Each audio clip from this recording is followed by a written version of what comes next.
Samsung has dominated the modern flip phone market since the release of the first Galaxy Flip. Although I tend to be more of a Galaxy Fold fan because of my commute and travels, I bought a new portrait flip phone from T-Mobile and think in many ways it is better than what Samsung offers in its latest Galaxy Z Flip 5.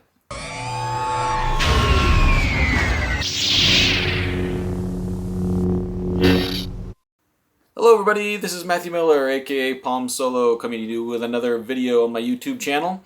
And as you can see on my YouTube channel, I haven't been posting as many videos as I have in the past because I'm back writing on ZDNet. Now, with ZDNet, I do have some limits on what I can cover now that I'm over there. So I am going to continue to post here on YouTube, and I'd really appreciate any subscriptions that you guys could give and share out the videos that I do end up posting there. I have lots more content still coming. I've got e-bikes coming. I've got some phone stuff and other things that are coming on this channel. So stay tuned here, but also check out my written content and some videos over at ZDNet if you want.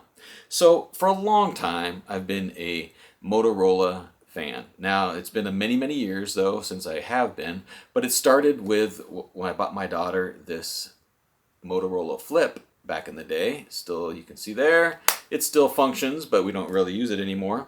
And then I loved what Motorola was doing with some of its Droid stuff, if you may remember. I actually have an R2-D2 Motorola Droid here. And if you may recall, this slides out and it has a full QWERTY keyboard on there. Very cool device. It says R2-D2 on the back. This is one of those ones, especially as a Star Wars fan, that is keeping in my collection. Another one that I loved was a custom Moto X. If you may remember these, I mean, look at how small this thing is. Look how it fits in my hand. And the great thing was you were able to customize the colors. This is a navy blue with orange, which is the U.S. Coast Guard Academy and Coast Guard colors. And on the back, it even has my Twitter handle, @PalmSolo, on there. This was a fabulous phone, very pocketable, small, worked just excellent. I love this one. I would like to go back to using that. And then, of course, we've seen Samsung, Motorola also with some of these flip phones. And last year I tested out the Galaxy Z Flip 4. There's now a Z Flip 5. I haven't had a chance to really test it out. But when T-Mobile and Motorola announced the new Motorola Razr Plus, I went and bought the magenta one. This is the Viva Magenta color, which I think is an exclusive with T-Mobile, although you may be able to buy it from Motorola website. I got it on T-Mobile because of the great deal that I'll talk about in a few minutes. But this Viva Magenta color, it's not as pink. It's more of a vibrant red more than pink.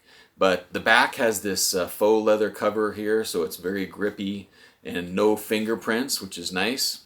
And then, of course, the big front display and the flipping mechanism that, of course, we see on there. Now, this has a Qualcomm Snapdragon 8 Gen 1 processor, so it's the previous generation of the processor, not the latest and greatest. It does have 8 gigs of RAM, 256 gigabytes of storage, no SD card, but 256 is a nice fair amount, and we see that in the Samsung Z Flip 5 as well. It does open up to that big 6.9-inch OLED with 165 hertz refresh rate, so a little bit higher than the 120 we see on most phones. And this year, the big deal with foldable phones is they fold flat. There's no longer any gaps in these phones. Everybody has redesigned this hinge mechanism to fold completely flat with no gaps, which is very nice to see. That also lets Motorola have an IP52 water repellent rating, so there actually is a little bit of dust resistance. Now the water resistance is level 2, which is really just splash, they say, and so you're not going to go swimming with this phone. I wouldn't anyway with a fold or a flippable. You could use it in light rain, but it's really just splash, so don't use it outside and go do things that are crazy in the water. The nice thing about this phone, compared to what we see now, actually we see it in the Z Flip 5, is that outer display. And it's a big 3.6-inch outer display that is fully functional. I mean, you can open up apps and you can have the chance to do full screen of these apps. It's very, very functional. It's not just for checking notifications. You can interact. I love using it in closed mode for texting people back and forth. And you can contact people easily. There's even a little widget page with a bunch of games, and there's actually some pretty fun games on here that are playable right on the outer display. It also has what Samsung has too, that incredible right side fingerprint scanner and power button that I love. And this has a slightly bigger battery than Samsung. It has a 3800 milliampere battery with 30-watt turbocharging, as Motorola calls it. I can get most of a day. I've never ran out of a battery on this phone. I think that's in large part because the fact that I do use this outer display quite a bit, and that does help. It does have on the front lower part here, there are two cameras, a 12 megapixel and a 13 megapixel ultra wide. And then if you flip it open, there's a center hole punch camera, and that's a 32 megapixel selfie. Now the camera performance has been pretty good. I've seen a little bit of blurry photos in low light conditions and things, but in good lighting conditions, it's perfectly acceptable. Samsung, has a vibrancy in some of their pictures, so it kind of depends on what you like. Why do I say that I like this better than the Z Flip 5? If you do a comparison of the Motorola Razr Plus and the Z Flip 5, the hardware is almost identical across the board. Some little tweaks here, the processor and cameras and things like that, but pretty comparable to each other, and pricing both in the $1,000 range. But the key to me liking this Motorola Razr is the software. Now, Motorola, forever since I've been using, I think, the Moto X, has always used a fairly stock version of Android, and then they have these Motorola Moto customizations to it. Unlike Samsung, there's no app duplications. You're not going to find multiple stores, a Galaxy store and the Google Play store, multiple emails, and all the other multiple applications that Samsung throws on there. You're just going to find a fairly stock experience.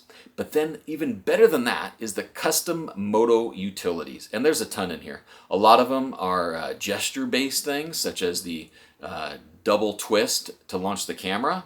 There's the double chop to launch the flashlight. And then there's the display that stays on while you're looking at it, the peak display, and on and on and on. There's about 20 different utilities, gestures, functions that Motorola adds to their phones that enhances the experience. And one thing that's kind of surprising that we didn't see in the Z Flip 5 that I expected was we expected to see DeX eventually come. That's always been missing from the Flips, but it doesn't have it. There's no DeX on the Z Flip 5, but Motorola actually does include its Ready For utility that allows you to do something similar to what DeX offers. So if you go to the Motorola website, the price of the Motorola Razr Plus is $999.99, and I wasn't ready to pay that, but T-Mobile was offering a fantastic deal. I traded in one of my old phones that I have laying around, and with that old phone, the Razr Plus is essentially free. Now, I did have to pay some taxes and fees and things that totaled about $100, and then over a 24 monthly credit, I received credit back so that this phone is essentially free, and I couldn't pass that up. And I have to say, I still have, as I showed you, a couple of old Motorola smartphones, but this is the first time in several years that I've actually been able to use a Motorola as my daily driver. The camera disappoints me at times, so if I'm going into a situation where I know I'm going to really need high quality photos, I'll grab a Pixel or an iPhone to take along with me, because I do have another SIM, of course, for testing and evaluations and things. So if I'm going into a situation where I need to know I'm going to have a fantastic camera experience, I will take something else. If I'm just going to be out and about, this does perfectly well in good lighting conditions. And the great thing about this is, as I often call this summer, I've called the Motorola Razr Plus my shorts phone, because it's so compact. It fits into the pocket of the shorts, and when you're out in the summer and you don't want to carry a big bulky phone or anything, this is a perfect shorts phone, or a phone that you're going to be out and about somewhere where you just want a small phone package. The software, as I mentioned, is really the major differentiator between this and the Z Flip 5. Both the Samsung and Motorola have several years of making these flip phones. They both perfected the fold flat design. They're durable, they're fairly reliable. We do have to see how the software updates go with Motorola and things like that. But I am perfectly satisfied with a Motorola Razr Plus, and I may have been satisfied with the Z Flip 5, but T-Mobile's free offer with the trade-in on this Viva Magenta sold me. And despite the fact that I still have an iPhone and I like using the iPhone with my family and friends, I keep going back to the Motorola Razr Plus. It's just awesome, right? I use that front display all the time, and then when I want a nice big screen experience, I'll flip it open, do things there. I do like the gestures where swiping back and forth, where you can split the screen and have two apps. Now, yes, this is a smaller display, and maybe you're saying two apps, you can't really do much with that.